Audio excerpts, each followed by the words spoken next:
dear students, this is Sunil Maurya. You know very well. Let us see the first chapter of mathematics of class 12, which name is relation. देखिए सबसे पहले हम first chapter क्या देख रहे हैं, relation यानी कि संबंध। ये पहला लेक्चर है आपका रिलेशन का, यानी कि संबंध। क्या पढ़ने वाले हैं हम, संबंध।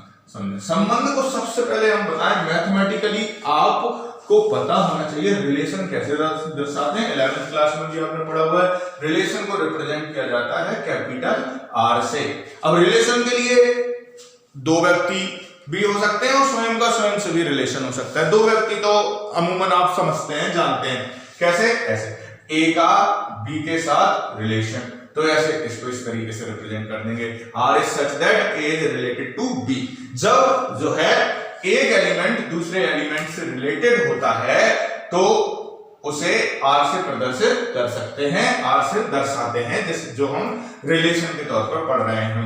इसका स्टैंडर्ड फॉर्मेट क्या है, आर को कैसे लिखा जाएगा, कुछ इस तरीके से लिखा जाएगा, ए इज रिलेटेड टू बी।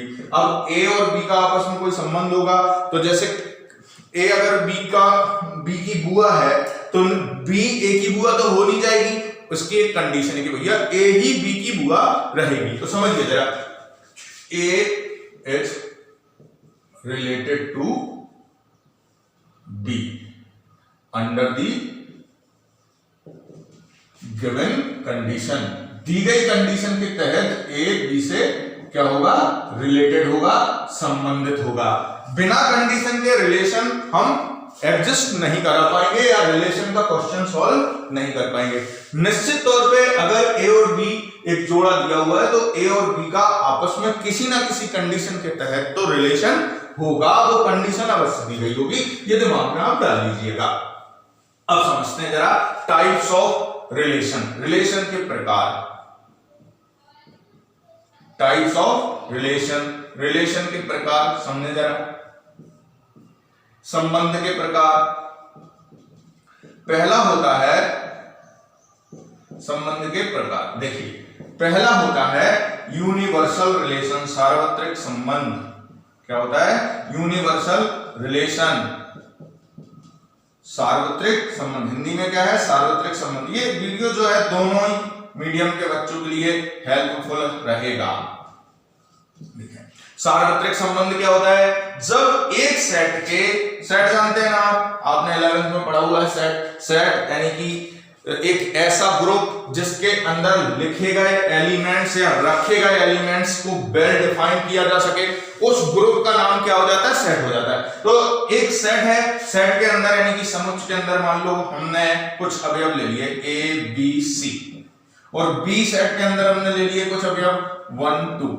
अब मैं बनाना चाहता हूं यूनिवर्सल रिलेशन। ध्यान रहे, यूनिवर्सल रिलेशन का मतलब होता है प्रत्येक एलिमेंट का प्रत्येक एलिमेंट से आपस में संबंध, यानी कि सेट ए के प्रत्येक एलिमेंट का सेट बी के प्रत्येक एलिमेंट से संबंध होना चाहिए। यूनिवर्सल रिलेशन को कैसे दर्शाएंगे, ए क्रॉस बी से। प्रत्येक रिलेशन को आर से ही रिप्रेजेंट करने वाले हैं, लेकिन अब इसमें भी एक स्टैंडर्ड है कि ए क्रॉस बी के कौन सा रिलेशन बताएगा, कौन सा आर होगा, वो आर यानी कि कौन सा रिलेशन होगा, यूनिवर्सल रिलेशन। कैसे बनेगा समझिए।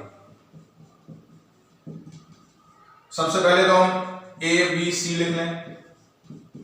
ए सेट के एलिमेंट आ गए, अब बी सी सेट के एलिमेंट लिख लीजिए, और अब दोनों को गुणा नहीं करना है, क्या करना है, इनका आपस में इस ग्रुप की तरह लिखना है, जोड़े के साथ लिखना है। ए का 1 के साथ, ए का 2 के साथ, बी का 1 के साथ, सी का बी का 2 के साथ, सी का 1 के साथ, सी का 2 के साथ। ये देखिए प्रत्येक एलिमेंट यानी कि ए जो है 1 और 2 से रिलेटेड हो गया, बी भी 1 और 2 से रिलेटेड हो गया, सी भी 1 और 2 से रिलेटेड हो गया, यानी कि ये बन गया हमारा यूनिवर्सल रिलेशन। इसे भी अल्टीमेटली हम आर से ही लिखने वाले हैं, आर से ही दर्शाने वाले हैं।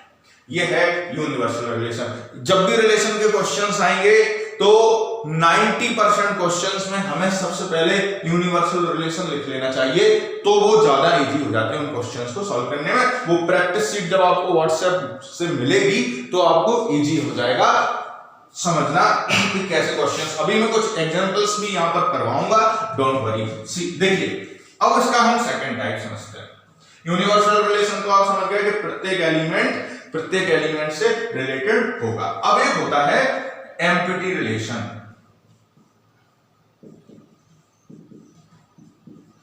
एम्प्टी रिलेशन क्या होता है समझिए जरा। एम्प्टी रिलेशन यानी कि रिक्त संबंध। नाम से समझ में आ रहा है रिक्त संबंध मतलब जब कोई भी एलिमेंट किसी अन्य एलिमेंट से संबंधित ना हो तो उसे कहेंगे रिक्त संबंध, यानी कि इसे फाई से प्रदर्शित किया जाता है। किससे प्रदर्शित किया जाता है?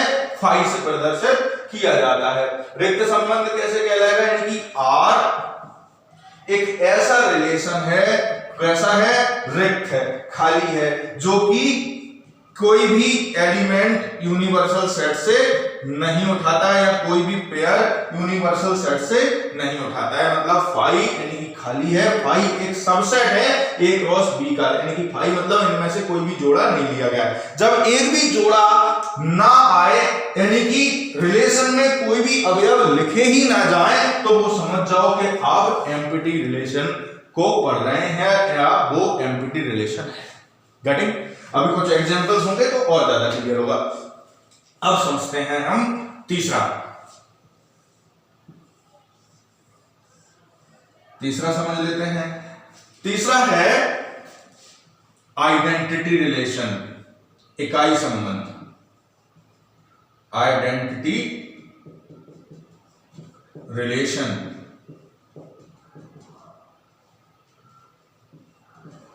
इकाई संबंध। इकाई संबंध क्या है? इकाई संबंध क्या होता है? जब एलिमेंट स्वयं से रिलेटेड होता है। When element is related to itself.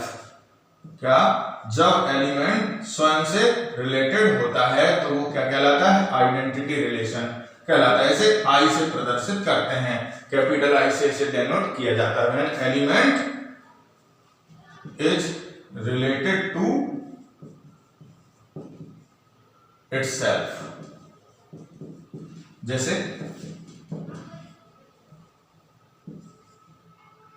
ए का ए से रिलेशन तो ये क्या कहलाएगा? ऐसे बी का बी से रिलेशन, सी का सी से रिलेशन, तो ये सब क्या कहलाएंगे? ऐसे ही हम ये क्या है? Identity relation. ए से बी, बी से सी, सी से रिलेटेड है तो ये क्या है? आइडेंटिटी रिलेशन को रिप्रेजेंट करेगा। तो तीन प्रकार के रिलेशन आपने समझे टाइप्स ऑफ रिलेशन में। पहला यूनिवर्सल रिलेशन जो कि प्रत्येक एलिमेंट दूसरे एलिमेंट से रिलेटेड रहेगा। दूसरा एम्प्टी रिलेशन, एक भी पेयर जो जिस रिलेशन में ना लिखा जा सके उसे एम्प्टी रिलेशन कहेंगे, फाई से रिप्रेजेंट करेंगे। आइडेंटिटी रिलेशन जिसे आई से रिप्रेजेंट करेंगे, जिसमें स्वयं का स्वयं से रिलेशन रहेगा। अब जरा हम कुछ एग्जांपल समझते हैं। जरा देखिए, जरा एक एग्जांपल के तौर पर हम समझते हैं कि ए एक सेट है। आपको क्वेश्चन सीट मिल जाएगी, देखें जरा। ए एक सेट है, आप कोई सी भी बुक उठा सकते हैं। मेरे पास एक बुक है रेफरेंस के तौर पर, उसमें से मैं एक एग्जांपल ले रहा हूं 4 6 8। एक सेट है बी जिसमें एलिमेंट्स हैं 5 7। ठीक है, अब उन्होंने एक रिलेशन बोला है, एक कंडीशन। मैंने कहा था कि एक कंडीशन दे के रखेगा। क्या दे के रखा? हमें एक रिलेशन बनाना है और बताना है कि क्या कौन सा ये रिलेशन है इन तीनों में से। देखें जरा, ए और बी का चुनाव ऐसे करना है। कैसे करना है ये भी उन्होंने बताया हुआ है। ए और बी का चुनाव ऐसे करना है कि ए उठाना है सेट ए से और बी नाम के एलिमेंट्स उठाने हैं सेट बी से। और इतना ही नहीं, कंडीशन ये है कि वो वाले एलिमेंट्स उठाने हैं जिनको घटाने पर इवन नंबर आता हो, सम आता हो। क्या आता हो? इवन नंबर आता हो, सम आता हो। चलिए जरा इसको हम देखते हैं, पहचानते हैं ये कौन सा रिलेशन है। सबसे पहले इन क्वेश्चन को सॉल्व करने के लिए आप सबसे पहले आपको डालनी है आदत के यूनिवर्सल सेट पहले बना लो, फिर हम समझेंगे कि ये है कौन सा। आर क्या है वो बाद में समझेंगे, पहले हम बनाते हैं यूनिवर्सल रिलेशन। सार्वत्रिक संबंध पहले हम बनाते हैं। है कौन सा अभी ये मैंने नहीं बताया, ये सार्वत्रिक नहीं है। हम सार्वत्रिक बनाएंगे ताकि हमें ये जोड़ा निकालने में इजी हो जाए। क्या बोला मैंने? सार्वत्रिक बनाएंगे क्यों बनाएंगे? ताकि हमें ये जोड़ा है कि आर बनाने में आसानी हो जाए। हमें बनाना है किसकी सहायता से? a माइनस बी की हेल्प से। देखो जरा यूनिवर्सल रिलेशन क्या होगा? a क्रॉस b से बनेगा वो। a क्रॉस b मतलब 4 6 8 आ गया और इसमें क्या आ गया 5 7। समझिए जरा a क्रॉस b कैसा बनेगा? 4 5 अभी सिखाया था 4 5 4 7 6 5 6 7 यस 8 5 और 8 7। ये तो यूनिवर्सल रिलेशन बन गया। हमें आर उठाना है। आर में क्या उठाना है? a माइनस बी ऐसे जो सम संख्याएं हैं तो 4 में से 5 जा रहा है माइनस 1 आएगा। जब हम a और b उठाएंगे मतलब a और b मतलब ये जोड़े 4 5 6 5 ये सब जोड़े हैं तो a में से b घटाओ यानी कि 4 में से 5 घटाएंगे कितना आया? -1 जो कि इवन नहीं है, not equal to a even number, right? सम संख्या नहीं है। ऐसे ही आप 6 में से 5 घटाओगे सम संख्या नहीं है। 4 में से 7 घटाओगे -3 आएगा, सम संख्या नहीं है। 8 में से 5 घटाओगे 3 आएगा, सम संख्या नहीं है। सभी से विषम आ रहा है। हमें कौन सा चाहिए? r किसको अलाउ कर रहा है? सम संख्या को, यानी कि r के अंदर कुछ आ ही नहीं रहा। जब कुछ आ नहीं रहा मतलब वो फाई है, यानी कि एम्प्टी रिलेशन है। एम्प्टी रिलेशन है। अब मैं आपको व्हाट्सएप कर दूंगा, आप व्हाट्सएप नंबर अभी मैं वीडियो पर शेयर करूंगा। उस नंबर पर आप मुझसे इसके जो है कॉन्सेप्ट्स हैंड रिटन भी पा सकते हैं और प्रैक्टिस क्वेश्चंस भी पा सकते हैं। इस वीडियो को जो है आप अगर एक बार आपको समझ में नहीं आया तो दोबारा रिपीट कर लीजिएगा। बहुत इजी तरीके से आपको ये समझाया गया है। Thank you.